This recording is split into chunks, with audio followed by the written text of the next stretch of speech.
Okay, already we have discuss about gymnosperm character. त्यातले काही character आपण स्टडी केलेत आणि काही कॅरेक्टर स्टडी करायचे राहिलेत. परत एकदा आपण जे झाले कॅरेक्टर ते बघूया. बघा, सगळ्यात पहिल्यांदा आपण काय सांगितलं रे?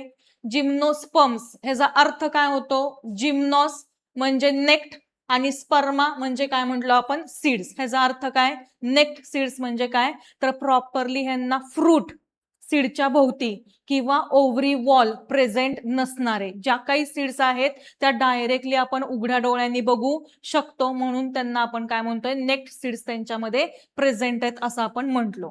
दुसरं म्हणजे आपण काय सांगतोय रे? तर ह्यांच्यामध्ये बिफोर फर्टिलायझेशन म्हणजे ज्याला आपण प्री फर्टिलायझेशन सुद्धा म्हणू आणि आफ्टर फर्टिलायझेशन म्हणजे ज्याला पोस्ट फर्टिलायझेशन सुद्धा आपण म्हणू शकतो. मग प्री फर्टिलायझेशनच्या आधी आणि पोस्ट फर्टिलायझेशनच्या आधी सुद्धा जर आपण कन्सिडर केलं तर ह्यांच्यामध्ये सीड्स हे कसे आहेत रे? तर ओव्हरी वॉल सीडला नाहीच आहे.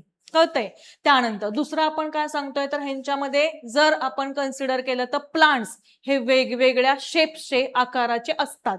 जसं की काही जिम्नोस्पर्म हे कसे आहेत? मीडियम साईजचे आहेत. काही जिम्नोस्पर्म ह्या टॉल ट्रीज पण आहेत. समजतंय? आणि काही कशा आहेत? श्रब्स आहेत. म्हणजे ह्याचा अर्थ काय सांगतोय रे आपण? आपल्याला जिम्नोस्पर्म मध्ये हर्ब्स बघायला मिळत नाहीत.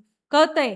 हर्ब्स म्हणजे काय? एकदम छोटे प्लांट्स आपल्याला जिम्नोस्पर्मचे बघायला मिळत नाहीत. समजतंय? त्यानंतर दुसरं आपण काय सांगतोय तर सगळ्यात टॉलेस्ट जिम्नोस्पर्म कुणाला म्हटलं रे आपण? तर नाव लक्षात ठेवा, सिकोइया, ज्यालाच रेड वूड असं पण म्हटलं जातं, ज्याचा ऑलरेडी आपण फोटोग्राफ बघितलेला आहे. बरोबर? त्यानंतर नेक्स्ट कॅरेक्टर बघा. रूट जर कन्सिडर केले तर काय म्हटलं होतं आपण? की ह्यांच्यामध्ये टॅप रूट सिस्टीम प्रेझेंट आहे. आता टॅप रूटचा अर्थ काय सांगितलेला? की ज्यालाच आपण ट्रू रूट म्हटलो. ट्रू रूटचा अर्थ काय सांगितलेला? की जे रूट प्रॉपरली रॅडिकल पासून जर तयार होत असेल तर अशा रूटला आपण काय म्हणतोय रे? टॅप रूट म्हणतो. बरोबर?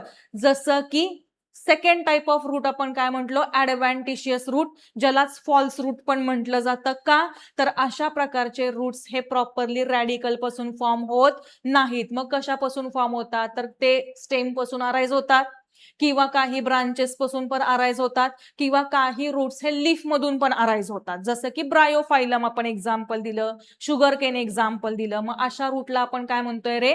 ऍडव्हान्टिशियस रूट और which are also called as a false root. समजतंय? पण इथे आपण काय सांगतोय रे? टॅप रूट म्हणजे काय? तर प्रॉपर हे रॅडिकल पासूनच अराइज झालेत.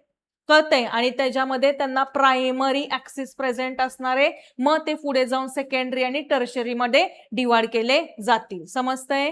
त्यानंतर दुसरं आपण काय सांगितलं रे? तर ह्यांच्यातले काही मेंबर जर कन्सिडर केले, जसं की पायनस, सायकस, हे जर मेंबर्स आपण बघितले तर ते सिम्बायोसिस शो करतात, ज्यालाच तुम्ही सिम्बायोटिक असोसिएशन किंवा नुसतं असोसिएशन सुद्धा म्हणतात. जसं की पायनसचे प्लांट जर आपण बघितले तर त्यांच्यामध्ये फंगल असोसिएशन आपल्याला बघायला मिळतं आणि म्हणूनच अशा याला आपण काय म्हणतो? मायकोरायझा.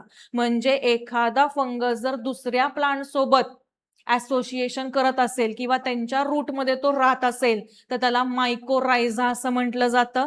त्याच्यावरून आपण असं म्हणलो की मायकोरायझाचे दोन टाइप्स पडतात. कोणते सांगितले होते रे? एक्टोमायकोरायझा म्हणजे जर फंगल ग्रोथ बाहेर प्रेझेंट आहे रूटच्या तर त्याला आपण काय म्हणतोय? एक्टोमायकोरायझा. आणि जर फंगल ग्रोथ रूटच्या आतमध्ये प्रेझेंट आहे त्याला आपण काय म्हणतोय रे? एंडोमायकोरायझा. समजलं? त्यानंतर नेक्स्ट कॅरेक्टर आपण काय बघितले? तर काही जर आपण सायकस कन्सिडर केले तर त्यांच्यामध्ये आपण असं म्हणलो की हे सुद्धा असोसिएशन शो करतायत, पण कुणासोबत ते असोसिएशन दाखवतायत? तर काही नायट्रोजन फिक्सिंग बॅक्टेरिया, जसं की बेस्ट एक्झाम्पल जर द्यायचं म्हटलं तर सायनोबॅक्टेरिया हे त्याचं बेस्ट एक्झाम्पल येईल. बरोबर? त्यानंतर नेक्स्ट वन बघा. आता आपण असे पण कॅरेक्टर बघितले की जर स्टेम बद्दल आपण कन्सिडर केलं तर आपण स्टेम बद्दल काय सांगतोय रे? तर काही जिम्नोस्पर्म मध्ये स्टेम हे कसे आहेत? अनब्रांच्ड आहेत.